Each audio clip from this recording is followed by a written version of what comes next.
It's Sunday, the 20th of September, and I've just had the deep misfortune of seeing Matt Hancock on the television. It's enough to make you want to scream. After 6 months of bungling, 6 months of promises, 6 months of being told we're going to have a world-class testing regime, what do we see but abject failure? Yet at no point at all in this does Hancock ever admit any fault whatsoever. No, the truth is, the reason so many parts of England are now back in lockdown, and perhaps, who's to say, the rest of the country within 48 hours, it's all your fault. That's right, it's your fault. Not only have you behaved irresponsibly, but despite being encouraged to go and get tests, it's now your fault because too many of you have gone to get tests, and the whole thing collapsed last week. And now we learn from the Sunday papers that if you get a positive test and you leave your house, you'll be fined £1,000. Do it again and you'll be fined £10,000. Now look, I don't want irresponsible behaviour, but £10,000, it seems pretty draconian. But here's the worst bit. Supposing somebody who's tested positive says they've spent some time with you, and you then get a phone call from our track and trace system. Now, of course, I know that's unlikely because hardly anybody ever gets rung by them because it doesn't work. But whether the information that's been given is accurate or not, you too, even though you have not got the virus or may not have the virus, you too, if you leave your house more than once, are subject to a £10,000 fine. And it's the same if you organise a big demonstration. Again, you could be fined £10,000. Oh, but if you want to go and desecrate the cenotaph, or vandalise Churchill's statue, or topple statues and chuck them in the dock in Bristol, or even wear paramilitary uniforms and march through the streets of Brixton, well, that's fine, because you can pretty much guarantee that nothing will happen to you. This is all bad law, bad policing, and utterly and entirely disproportionate. And it's the way these measures are brought in. You know, it's Prefect Hancock and a small group in number 10 that have decided this figure of £10,000. They have done it without any parliamentary debate or scrutiny whatsoever. We are supposed to be living in a democracy. Actually, it's becoming increasingly like an elective dictatorship. In fact, the level of government control is so bad. Well, of course, the Labour Party support it. Angela Rayner this morning, yes, Labour's fully behind these measures. I mean, you'd think, the way the government's behaving, you'd think Jeremy Corbyn had actually won the last election.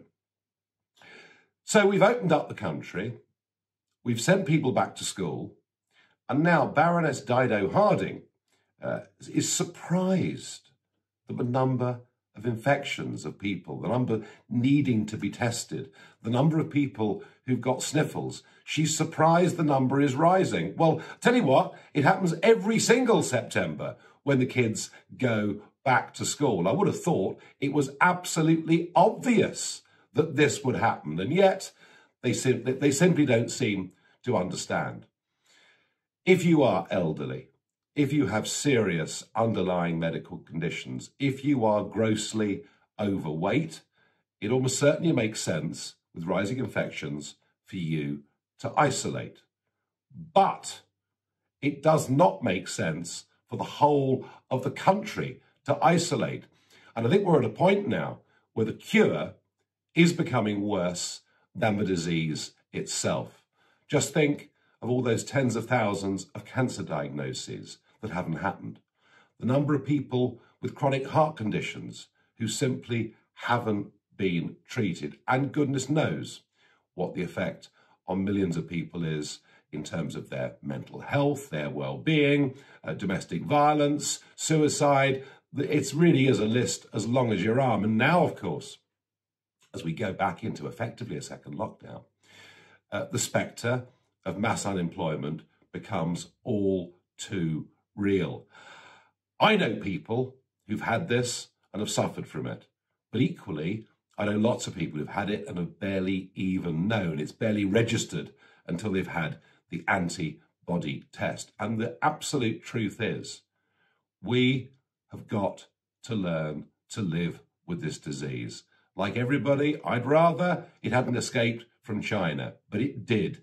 We've got to learn to live with it. Another second national lockdown, it'll be England to start, but the others will follow. Another second national lockdown will be a complete and utter catastrophe. Now, Boris, we're told, is going to speak to the nation on Tuesday. We expect him to announce a circuit break. That is just number 10 spin for a second lockdown. So I think the time has come for us to say loudly and clearly no to a second lockdown. Question is, what can you do about it? Well, this government operates far more on followership than it does on leadership. It responds to public opinions. It responds to polls saying that what they do is unpopular. In fact, we've seen more U-turns from this government than I've ever seen in my life. And I think a lot of MPs out there, particularly Tory MPs, are beginning to get a bit twitchy. They can see that support for their government and confidence in the Prime Minister is slipping away very, very quickly. So don't think this is a waste of time. It's not. Lobby your MP and ask two things of them. Firstly, to stand up loudly this week in Westminster and to say we must not have a second national lockdown. And secondly, to insist that rule by ministerial decree comes to an end and we get back to being a functioning democracy. None of these draconian measures, none of these measures, which, by the way, I don't think are going to work anyway, but none of these things should be done without full, open debate in Parliament and in the country. Just to find in the Sunday newspapers, you might be fined £10,000 just for leaving your front door is completely and utterly unacceptable. So please, don't just moan about it. Don't just grouse about it. Get onto your MP. Make them feel the pressure of public opinion. Thank you.